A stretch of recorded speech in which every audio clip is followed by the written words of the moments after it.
Welcome to Stories for Wonderful Children. I'm Dan Wendelin, your host and storyteller. Years ago, I began recording the bedtime stories I told my children every night. Now, we would like to share those stories with you. I hope you enjoy my Stories for Wonderful Children.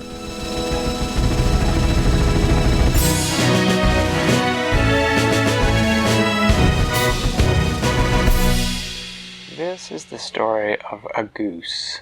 A goose named Nessie. Now, Nessie was a goose who was one goose in a flock of geese that were kept by Farmer Black on his farm. Farmer what? Farmer Black. Farmer Black kept the geese and he fed the geese, but he did not let the geese loose.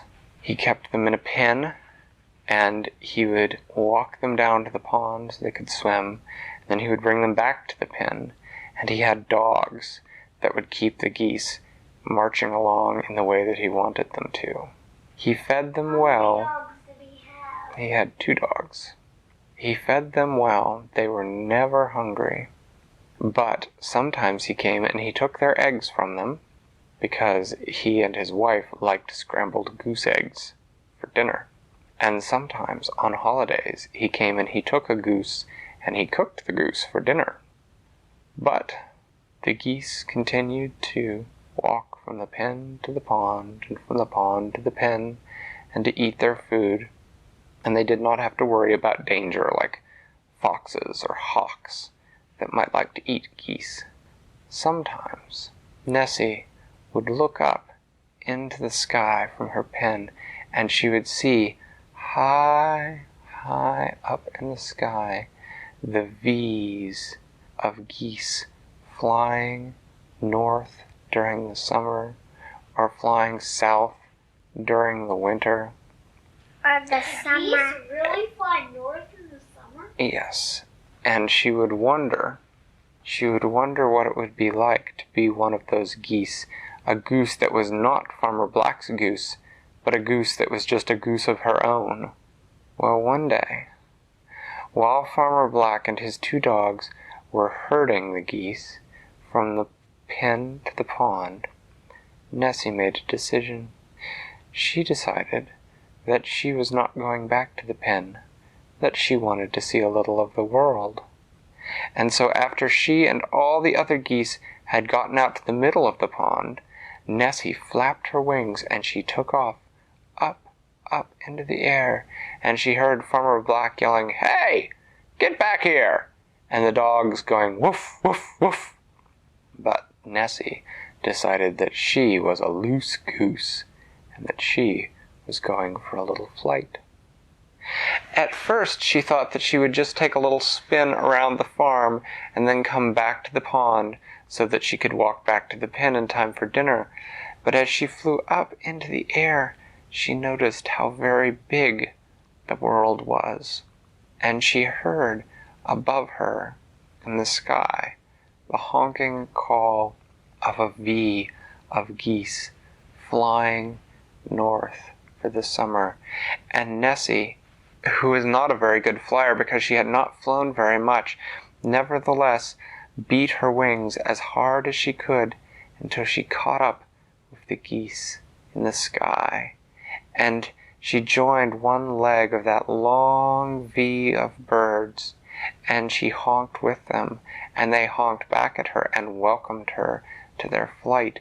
And she flew and flew through the remains of that day, and when the geese came down that night, she landed with them at the pond, and she asked them, "Where is the farmer who will feed us?" And the other geese laughed at her. They laughed, honk, honk, honk, honk, honk, honk, honk, honk, honk, honk, honk, honk. And they showed her how to swim in the pond, and how to find tasty water weeds, and how to find little fish. And she was not very good at it at first, and she went to bed with a hungry tummy that night. But the next morning she got a little better at it, and her tummy was a little fuller. And when they landed for lunch that day, she had really started to get the hang of it, and she had definitely decided that water weeds and little fish and little frogs all tasted much, much better than the grain that the farmer black would feed them. They took off after lunch, and Nessie loved flying. She loved the feeling of the wind under her wings. She loved being able to look at the goose in front of her and the goose behind her and feel the air slipping over their wings to her wings and from her wings to the goose behind her. She loved looking down and watching the earth roll by underneath her with fields and forests, lakes and streams. As she looked, she was suddenly alerted that something was wrong by the sound of the other geese honking louder than usual, and she looked up and she saw a hawk dropping out of the sky straight towards her, and she veered to one side at the last second, and the hawk plummeted by her. And the hawk started to beat its wings to try to get above them again, but by the time it did, the geese were long gone on their long flight north. They flew for several days until they arrived at the forest, where the other geese told her that this is where they spent the summer. And they spent the long summer there, and Ezzy met a boy goose named Waldo. Wow. Yes, and she and Waldo built a nest together and had little goslings. And the little goslings grew all that summer. And one time, there was a day when Waldo came honking back towards them, towards the nest, and there was a fox right behind them, and they had to all get in the water as quickly as they could so that the fox could not catch them, and the fox did not. And after that, Nessie learned to watch carefully for foxes. Then, as the trees began to change and the leaves began to fall, Nessie and Waldo coaxed their goslings into the sky to fly south for the winter, honking in those great V's of geese. Nessie explaining to her goslings how the geese flew in a V so that the front goose broke the wind and each sort of pulled along each goose after it a little bit, and that the shape that they flew in let them fly for longer distances than a goose alone could fly. And after they had flown for many days, Nessie was looking down, and she realized that something looked familiar. She realized that this was where Farmer Black's farm was. And then she began to look carefully. And as she looked carefully, she saw the pond. She saw the pond with the geese that she had grown up with the 2 dogs around the edge, and Farmer Black standing there. And she flew down. She told the V of geese to circle, and they did, and she flew down, down, down into the pond, and she told the geese there. She told them her story of what it was like to live as a loose goose, a goose of your own, a goose where you caught your own food, but where no one ever tried to take your eggs except for a fox. A goose where no one ever tried to cook you and eat you. A goose where you could decide when you wanted to go to the pond and when you wanted to eat. And she told them to come with her.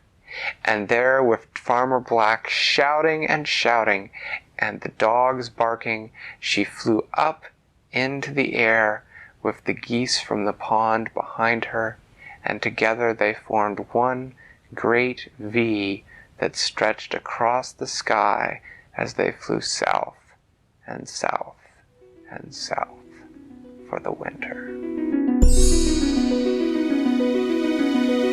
Thanks for listening to Stories for Wonderful Children. I created today's story, but questions and witty commentary were supplied by my children. The music was created by Brandon Thompson. If you enjoy the show, please tell someone about it or leave a review on your podcast provider. Our website is storiesforwonderfulchildren.com, and you can also find us on most social media.